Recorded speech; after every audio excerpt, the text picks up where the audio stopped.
Hello friends, myself Patel Rumi, Ashwamegh Vidyalaya, ધોરણ 7, વિષય વિજ્ઞાન, પ્રકરણ નંબર 16 કે પાણી એક અમૂલ્ય સ્ત્રોત છે.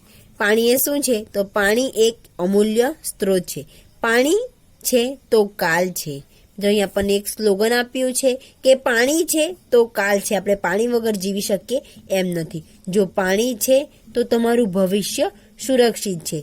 શું કહ્યું છે બીજું સ્લોગનમાં? જો પાણી છે તો જ આપણું ભવિષ્ય કેવું છે? સુરક્ષિત છે એમ કહ્યું છે.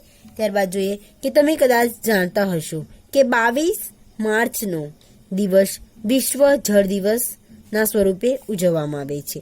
તો અહીં આપણને એક ક્વેશ્ચન પૂછી શકાય કે 22 માર્ચ કયા દિવસ તરીકે ઉજવવામાં આવે છે? તો 22 માર્ચનો જે દિવસ છે એ દિવસને વિશ્વ જળ દિવસના સ્વરૂપમાં ઉજવવામાં આવે છે.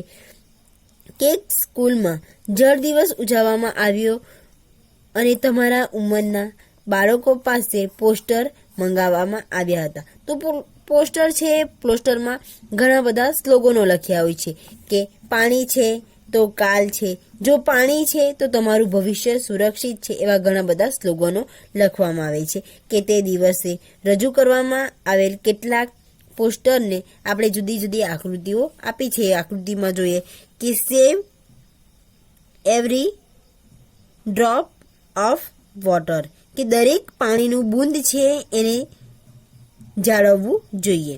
ત્યારબાદ બીજું કહ્યું છે યુ કેન સેવ વોટર, કે પાણીને જાળવવું જોઈએ. અને એવરી ડ્રોપ કાઉન્ટ્સ, દરેક પાણીનું બૂંદ છે એની ગણતરી કરવી જોઈએ. પછી બીજું કહ્યું છે કે my water my best friend, કે પાણી એ જ મારો સાચો મિત્ર છે. જુદા જુદા પોસ્ટરો દ્વારા પાણી કઈ રીતે બચાવવાનું છે તેની માહિતી આપણને આપે છે.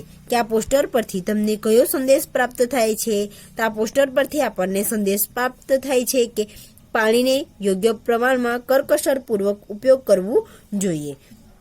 કે આ તમારા અવલોકનને તમારી નોટબુકમાં લખો. જે આપણે અવલોકનો કર્યા છે એ અવલોકનોને આપણે શું કરવાનું છે? આપણી નોટબુકમાં લખવાનું છે અને તેની ચર્ચા આપણા વર્ગખંડમાં કરવાની છે. બીજું શું છે કે શું તમે ક્યારેય ઘર અથવા શાળાઓમાં પાણીની તંગીનો અનુભવ કર્યો છે?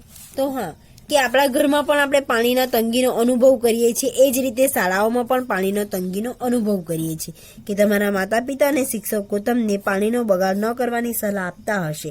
હા, તો કારણ છે કે પાણી વગર આપણે જીવી શકીએ એમ નથી અને પાણી આપણે ઘણી બધી જગ્યાએ ઉપયોગ કરીએ છીએ. કે બધા જ વ્યક્તિઓને પાણીના સંરક્ષણ પ્રત્યેના મહત્વની તરફ ધ્યાન કેન્દ્રિત કરવા માટે જ આપણે પ્રત્યેક વર્ષ જળ દિવસની ઉજવણી કરીએ છીએ. કે દરેક વ્યક્તિ પાણીને કરકસરપૂર્વક ઉપયોગ કરે, એટલા જ માટે દર વર્ષે 22 માર્ચનો જે દિવસ છે, 22 માર્ચના દિવસે જળ દિવસ તરીકે ઉજવવામાં આવે છે. પીવા માટે પાણી, ધોવા માટે, રસોઈ બનાવવા માટે અને યોગ્ય સફાઈની જાળવી રાખવા માટે સંયુક્ત રાષ્ટ્ર દ્વારા ભલામણ કરવામાં આવેલ પાણીના ન્યૂનતમ માત્રા પ્રતિદિન 50 લીટર પ્રતિ વ્યક્તિની છે. કે કોઈ પણ કાર્ય કરવા માટે એક વ્યક્તિને દિવસ દરમિયાન કેટલા લીટર પાણીની જરૂર પડે છે? તો 50 લીટર પાણીની જરૂર પડે છે. તો આજે માત્ર પ્રતિ વ્યક્તિ પ્રતિ દિવસ લગભગ 2.5 ડોલ પાણી બરાબર છે. કે એક વ્યક્તિ દિવસ દરમિયાન 2.5 એટલે કે 2.5 ડોલ જેટલું પાણી જોઈએ છે. શું તમારા પરિવારને ઓછામાં ઓછું આટલું પાણી પર્યાપ્ત રહ્યું છે? તો હા, કે આટલું જે પાણી છે એટલે કે 50 લીટર પાણી છે એક વ્યક્તિ માટે પૂરતું છે. અને તમારે તમારી જાતને ભાગ્યશાળી સમજવું જોઈએ, કારણ કે આપણા દેશમાં લાખો લોકોને પર્યાપ્ત પાણી મળી રહેતું નથી. તો આપણે ભાગ્યશાળી કહેવાય છે કે આપણે જે વિસ્તારમાં રહીએ છીએ એ વિસ્તારમાં આપણને પૂરતા પ્રમાણમાં પાણી મળી રહે છે. કે તમારા મિત્ર અને તેઓને પરિવારને પાણીની પ્રાપ્તિ માટેની સ્થિતિ કેવી છે એ તમારે જાણવાનું છે અને એના અનુભવોની ચર્ચા કરવાની છે. અને કેટલાક સ્થાને પાણીની અત્યંત તંગી છે. તો આપણે જાણીએ છીએ કે અમુક કચ્છ જેવા વિસ્તારો છે એ વિસ્તારોમાં પાણીની તંગી હોય છે અને નળમાં પીવાનું પાણી ન આવવું, પાણી ભરવા માટે લાંબી લાઈનોમાં ઊભા રહેવું, લડાઈ ઝઘડા કરવા, પાણીની માંગ માટે ધરણા અને પ્રદર્શન વગેરે જેવા દ્રશ્યો વિશેષ રૂપે ઉનાળામાં આપણને જોવા મળે છે, જે તમે ટીવીના માધ્યમથી સમાચાર દ્વારા મેળવી શકો છો.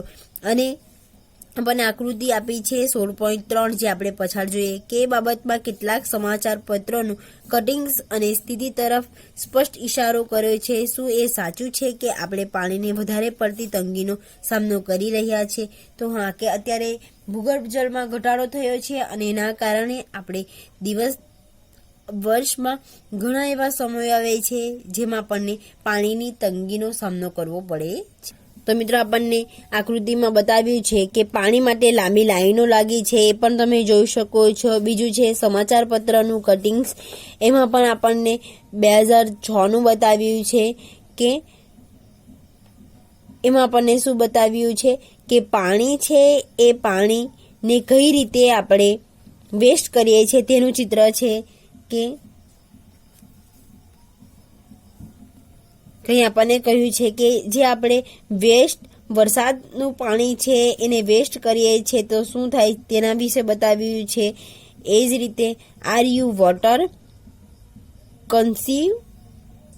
કન્ઝ્યુશન, કે જે વરસાદ છે વરસાદનું પાણીને આપણે કઈ રીતે દુરુપયોગ કરીએ છીએ તેના વિશેની પણ સમજૂતી આપી છે, જે આપણને સમાચાર પત્રના કટિંગ્સમાં જણાવ્યું છે. એ જ રીતે આકૃતિ 16.2માં કહ્યું છે કે પાણી માટેની લાંબી લાઈનો છે, જે આપણે બધા જાણીએ છીએ. એ જ રીતે વરસાદનું પાણી છે તો વરસાદના પાણીને પણ કરકસરપૂર્વક ઉપયોગ કરવો જોઈએ, એને પણ વેસ્ટ કરવું ન જોઈએ.